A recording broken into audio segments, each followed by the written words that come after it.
Hello all you lovely people, I'm like a boss, and as you can tell, our balance sheet is pretty decent still. A buddy of mine just told me that Alfa and Romeo have cut a deal with Russian oil. Wonder how that will help. I don't know, Berturlik the car freak.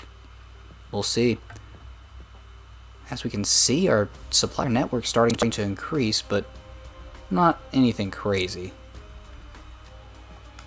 So, we'll just continue doing barely anything.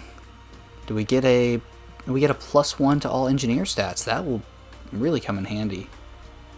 We've just started R&D for next season's Alfa Romeo car. With any luck and a bit of funding, it will be a world beater. Next year's car development is ready. I didn't realize it would come at this point in the season, so we'll choose which token we want. All parts will receive a larger performance boost. Fuel efficiency and tire wheel stats will get a boost or complexity, more car tokens. Since we are a Ferrari-powered car, we really need the power to be going up. Lore-wise, in real life, they had a power issue and they spent all their tokens, which is the way that you can upgrade your car in today's current system, to power. So this season I'm going to do power, but next season after race 6, you can decide how we want to move the car forward. We're currently capable. We're not a back marker. We've slowly worked our way out of that. We can invest money at any time, so I'll probably wait and gauge this out to see what's the best option. We do need to have money, and we're not going to win anything this year, but it is good to slowly get our car to where it's reliable and not breaking down on Geo all the time. So we'll kind of leave it here, and our points will slowly rack up. Alfa Romeo's new brakes are done. That's all well and good, but will they impact the car's reliability at all? Well, I hope they will for Geo's sake. And man, these are some good brakes. In fact, I say if we swap them, put them on Kimi, that's 7th and 10th place on brakes. And if we do not do that, and swap it this way, 7th and 10th place, and a 71% car reliability. You know, we've been neglecting Geo. We'll give him some new brakes.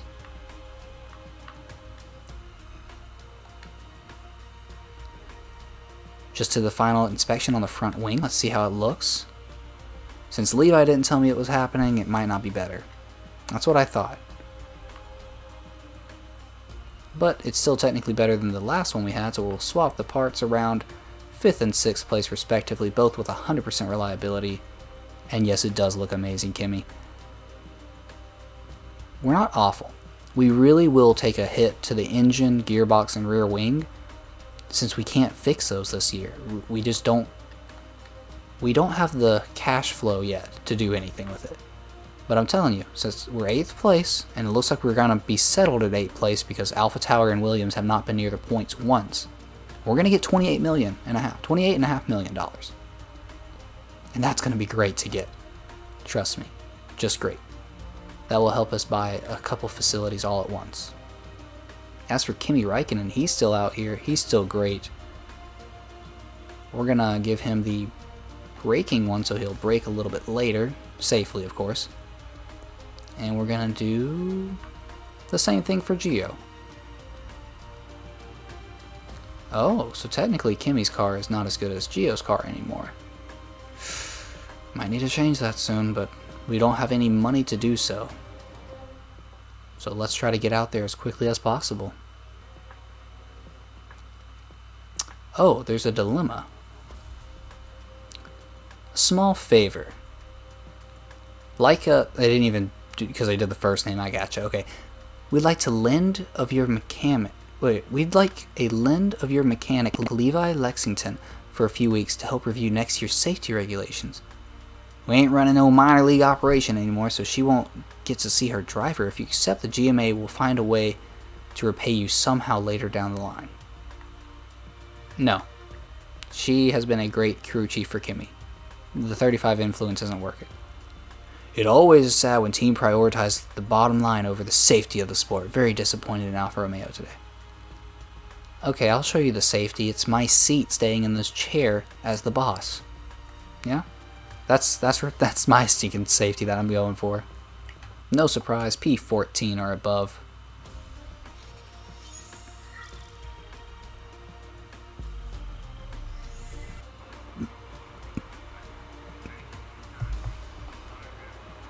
There's a great balance of corners here in Munich. It's a real test of all aspects of the car. Red Bull Racing are looking exciting about their prospects this weekend. The track layout really suits their car. Just what we want to hear is that the car is not suited for us. Or the track is not suited for us. On the other hand, sending out Kimi first as always. Trying to get anything possible done. Kind of was scared there, I don't know why. 0.25 seconds off, sending out Gio right behind. 22 boost. That's probably all we're going to be able to do for you though. Oh, a slight 2% boost. There you go, buddy. Sending him out as well. Now this is Germany, so we'll see how it is. I wish that Sebastian Vettel gets the qualifying position because he deserves it. But Raikkonen and Gio have very even cars. Technically, Gio's car is better, but I think Raikkonen's the better driver. We've just been neglecting him too long. Yep.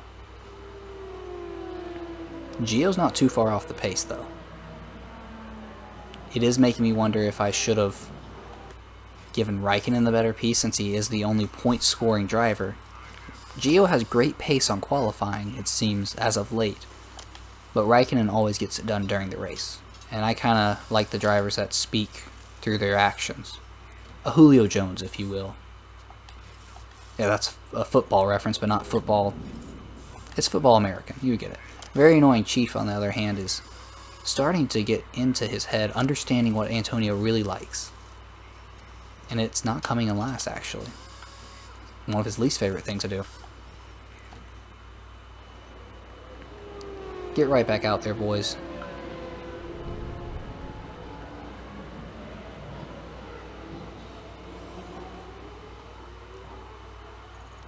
Starting off the sectors, we have green and gray. Green and gray. Green.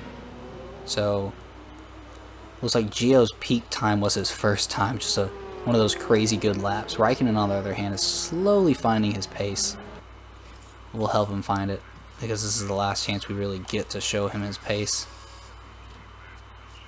That's going to be it. Perfect setup. 2 minutes, 45 seconds to get around. That's plenty of time for such an experienced driver. Gio, on the other hand, great 7th place qualifying. It can be taken away from him, though, so we need to hunker down and try to get him anything we can. But not risk him losing everything, because, I'll be honest, he can't really afford to lose everything. Looking at the left side, looks like Vettel's having a really bad day. That sucks for him at his home GP. Raikkonen starting off the sector. Let's see how he goes. We got a green sector. We got a second green. Gio's green and gray. Raikkonen up to P8. P9 again? Yo! Yes! Attaboys. I am proud of my team. They're doing great. P8 and P9 again in qualifying. Hey, it's actually not awful. They're not that far off the pace either. Less than a second for once. I know it's qualifying, and I know Kimi has better races, and last time we qualified P8, P9, it was P10 and P12, but we take points how we can get them. So, I'm happy again. It's the 7th race of the season. Great quality. Gotta thank the guys back at the shop. Levi, Cochran, they're getting it greatly done. The Cookie Cams is providing all the cameras on all of our cars, so you get the best onboard feeds and the drone shots that we watch during the races. It's great. And very annoying Chief has really gotten it out of Antonio Giovinazzi. Look at him. Before, he was seconds off of Kimi Räikkönen. Now, look at that. Look at how close that is. 111.233 versus 0.261. You love to see it, and it's awesome to see y'all all here. So, thank you, and until next time. Alfa Romeo's new brakes are done, but that's all well and good, but will they impact the car's ability? Blah, blah, blah, blah, blah. Alfa Romeo's new brakes are done. That's all good, well, and blah, blah, blah, blah, blah.